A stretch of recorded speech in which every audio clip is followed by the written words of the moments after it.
O Senado aprova a inclusão nos planos de saúde da quimioterapia oral para os tratamentos de câncer. A medida provisória do programa Mais Médicos é sancionada sem vetos. A proposta de uma educadora para custear o ensino público, cobrar imposto sobre as grandes fortunas e a cobrança de um jurista argentino. O Brasil precisa assumir seu papel na liderança da América do Sul. O Jornal do Senado está começando. Boa noite. Outubro Rosa. No mês da conscientização sobre o câncer de mama, o Senado aprova um projeto que aumenta a cobertura dos planos e seguros de saúde no tratamento de vários tipos de câncer. O hospital não é o único lugar de tratamento para os pacientes com câncer. 40% deles fazem quimioterapia em casa, com medicamentos de uso oral. A grande vantagem é que o tratamento oral não necessita de punções venosas, de idas frequentes à clínica, aos hospitais, né? E muitas vezes faz com que os pacientes façam até menos exames de sangue, que é algo também que penaliza o tratamento. Mas os planos de saúde não eram obrigados por lei a garantir esse serviço. Quem paga a conta para 97% dos usuários é o Sistema Único de Saúde, o SUS. O paciente ou vai à justiça para exigir que o plano de saúde pague, ou vai à justiça para exigir que o SUS compre um medicamento que custa às vezes R$100 mil, tenha que importar dos Estados Unidos. O projeto muda a lei para obrigar os planos e seguros de saúde a fornecer os medicamentos para o tratamento em casa. Eles também terão que garantir remédios para evitar os efeitos colaterais. Na casa, ele não tem a possibilidade de infecção hospitalar. Na casa, ele pode receber o carinho, que é muito importante em situações como esta. Ele vai permitir com que mulheres que sofrem desse problema possam enfrentá-lo com uma dor menor. Outra mudança aprovada: os planos que oferecem internação ficam obrigados a cobrir quimioterapia, radioterapia e hemoterapia depois que o paciente deixa o hospital.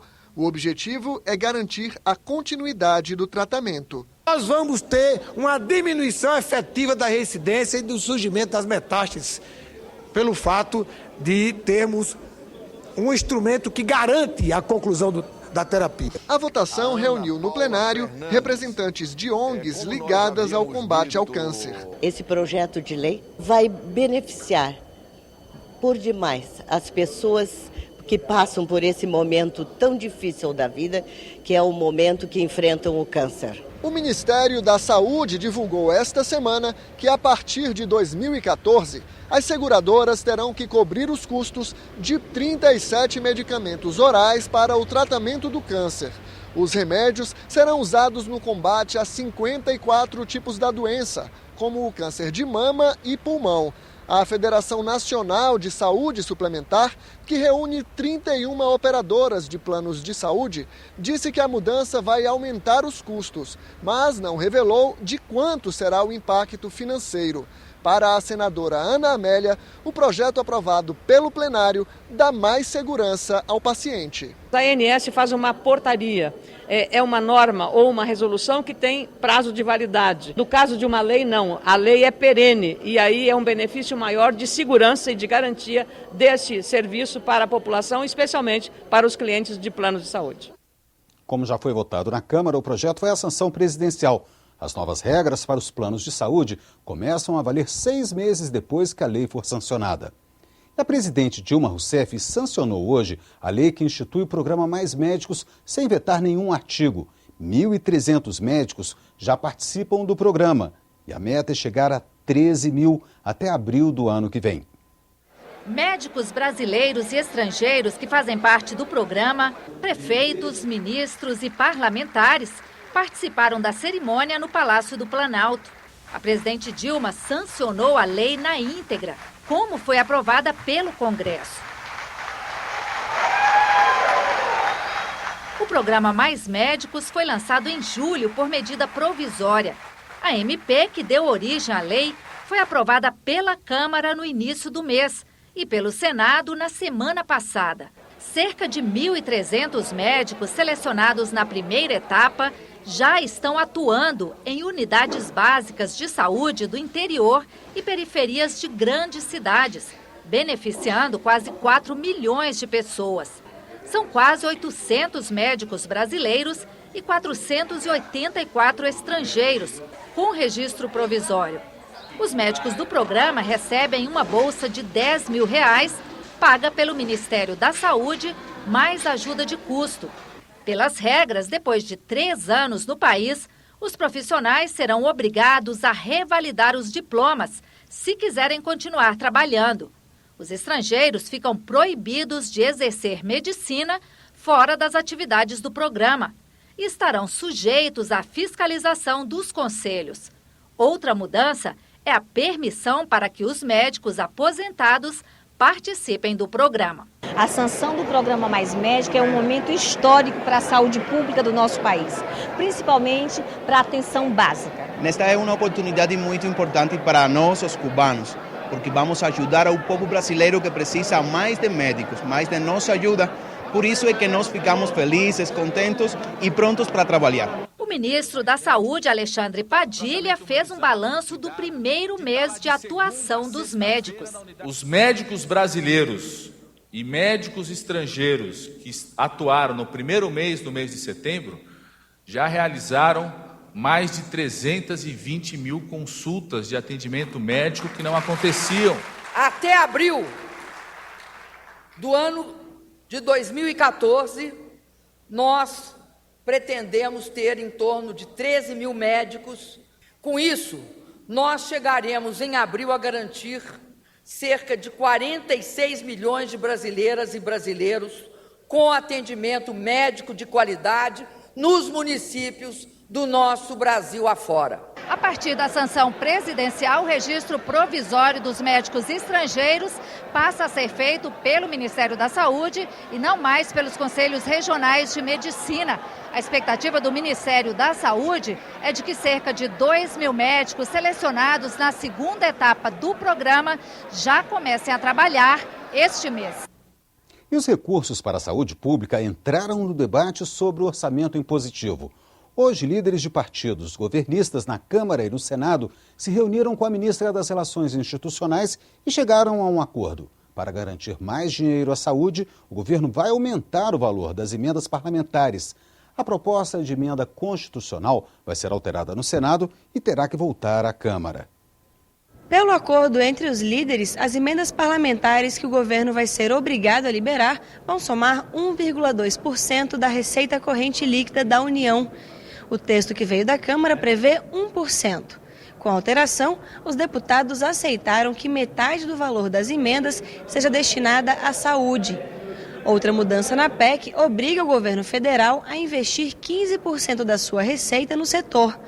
Hoje, esse valor é de aproximadamente 13%. Nestes recursos para garantir os 15% da receita corrente líquida, serão incluídas as emendas parlamentares, né, da saúde e também a questão dos 25% dos royalties do petróleo. Os 15% é gradualmente, no ano de 2014 será 13,2% e vai gradualmente até 2018 alcançar 15% da receita corrente líquida. Isso significa 50 bilhões de reais a mais de recurso novo para a saúde nos próximos 5 anos. A receita corrente líquida é tudo que o governo federal arrecada, menos os valores transferidos por determinação constitucional aos estados e municípios. Na Comissão de Educação, especialistas pediram novas fontes de financiamento do ensino e metas de aprendizagem mais ousadas. Foi durante um debate sobre o Plano Nacional que tramita no Senado, com objetivos para a educação até 2020. Entre as 20 metas do plano está aumentar o investimento público em educação. O valor passaria dos atuais 6,1% do produto interno bruto para no mínimo 7% em 5 anos e 10% até 2020. Para esta especialista, apenas os impostos em vigor não seriam suficientes para financiar a educação. Imposto sobre grandes fortunas, que geraria mais recursos para a educação. a revisão da imunidade das isenções fiscais à iniciativa privada, a fiscalização do ITR e do ITBI. Para esta professora, a discussão vai além dos recursos. Passa por todos os componentes de que é uma educação de qualidade, que é a formação de professores, que é definir um bom currículo, expectativas de aprendizagem. Ninguém vai mudar a qualidade do ensino no norte, onde uma professora primária ganha R$ 701 em média.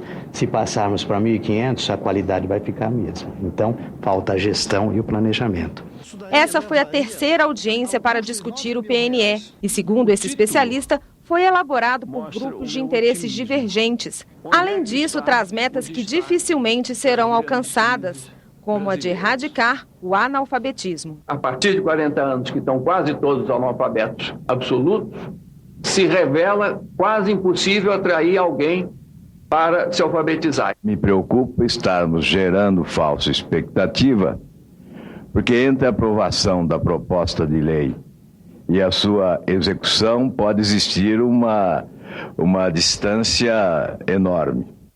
A Comissão de Assuntos Econômicos discutiu a reforma do ICMS interestadual. A proposta que simplifica os percentuais está pronta para ser votada em plenário, mas depende de acordo com os governadores. É preciso resolver a questão dos incentivos a empresas e aprovar compensações aos estados. O projeto discutido na Comissão de Assuntos Econômicos cria um fundo com aporte inicial de R$ 3 bilhões para compensar os estados que perderem recursos depois da unificação do ICMS. Haverá uma maior inclusão de contribuintes, haverá uma realidade econômica mais adequada à situação nacional e, por isso mesmo, os recursos de R$ 3 bilhões que estão sendo separados por este projeto para fazermos a compensação em favor de estados que possam ter prejuízos, será absolutamente viabilizado. Também será instituído um fundo de desenvolvimento regional que vai financiar projetos para fortalecer a economia dos estados mais pobres. O presidente da CAI deu prazo de 1 semana para que os senadores analisem o texto. O fundo de compensações é a garantia para que os parlamentares aprovem o projeto de resolução que unifica as alíquotas do ICMS. A matéria já foi aprovada pela comissão e aguarda votação em plenário. O Senado Federal tem que ter vontade política para fazer, porque nós estamos seguindo uma pauta aqui no Senado que é pauta só para a gente ficar fazendo discurso por mais de 3 horas e para arrancar aplauso de claque que está lá no Senado acompanhando as nossas sessões e aumentando o custeio, inclusive. E uma pauta como essa, nós não estamos discutindo. Conversar com o presidente do Senado, senador Renan Calheiros, porque ele tem que pautar a votação dessa reforma do ICMS na primeira semana de novembro. Pela proposta, os estados das regiões Sul e Sudeste, que hoje cobram 7% de imposto nas transações com outros estados, passariam a ter uma alíquota de 4% até janeiro de 2016. Já os estados do Norte, Nordeste, Centro-Oeste e o Espírito Santo, que têm alíquota de 12%, chegariam a 4% em 2025. Para fechar o acordo de reforma do ICMS, os estados tentam convalidar os incentivos fiscais concedidos a empresas e que estão sendo questionados na Justiça por irregularidades. Isso só será possível com uma decisão unânime do Conselho de Política Fazendária, composto por todos os estados e pelo Distrito Federal. Mas Goiás, Santa Catarina e Ceará, que tentam negociar mudanças nas regras de unificação do imposto, ainda não aceitaram aprovar a convalidação dos incentivos. Se os incentivos fiscais forem cancelados, muitas empresas ameaçam suspender os investimentos. Isso é uma questão seríssima e de sobrevivência, que tem que envolver os senadores para que façam a pressão que puderem, as gestões que puderem, junto a esses 3 governos, para que liberem a convalidação.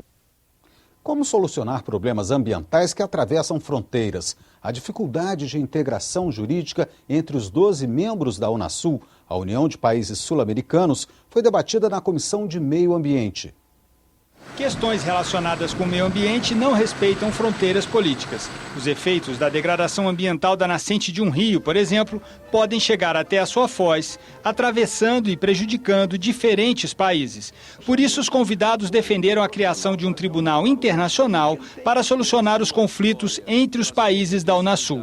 A União Europeia foi citada como exemplo. Além do Tribunal Europeu de Direitos Humanos, que pode tratar também de questões relacionadas com o meio ambiente, já existe lá uma Corte Europeia para resolver conflitos envolvendo mais de um país do bloco. Faltaria aqui, sim, um Tribunal de Justiça da União Sul-Americana, que pudesse fazer esse controle de convencionalidade, essa compatibilização das normas domésticas com as normas do sistema desses 12 países da União Sul-Americana. A questão é a seguinte: quando o Brasil vai decidir ser a locomotiva do processo integrativo do Mercosul?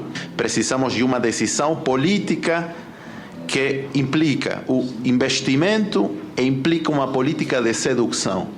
Porque enquanto nós estávamos todos fechando nossas fronteiras, tendo os problemas regionais, os Estados Unidos estabeleceram na América Latina a Aliança do Pacífico. Todos concordaram com a necessidade da criação de órgãos internacionais para a integração legislativa e jurídica dos países da América do Sul. Mas o ministro Herman Benjamin disse que esse é um processo complexo e demorado e defendeu a harmonização entre as legislações ambientais já existentes nos países da América do Sul como um atalho capaz de produzir resultados a curto prazo. Pegue-se, por exemplo, a questão ambiental na Amazônia. Não é possível que o Brasil tenha um código florestal com vários dispositivos protegendo as florestas e se cruza a fronteira, do outro lado nós temos um vizinho que não protege as florestas ou protege as florestas com mecanismos que não são suficientes. Certamente o Brasil faz algumas coisas que levam prejuízo para a Argentina, o Paraguai também e vice-versa. Então, nós não vivemos num mundo separado. A discussão aqui na Comissão de Meio Ambiente é nesse foco, nessa direção, de harmonizar a legislação e procurar construir um tribunal onde essas diferenças pudessem ser redimidas. O plenário do Senado aprovou hoje a indicação de 2 novos embaixadores brasileiros. O diplomata Rui Carlos Pereira vai representar o país na Venezuela e Flávio Marega vai para a Arábia Saudita. Na página da TV na internet você pode rever as principais reportagens desta edição. Boa noite e até amanhã.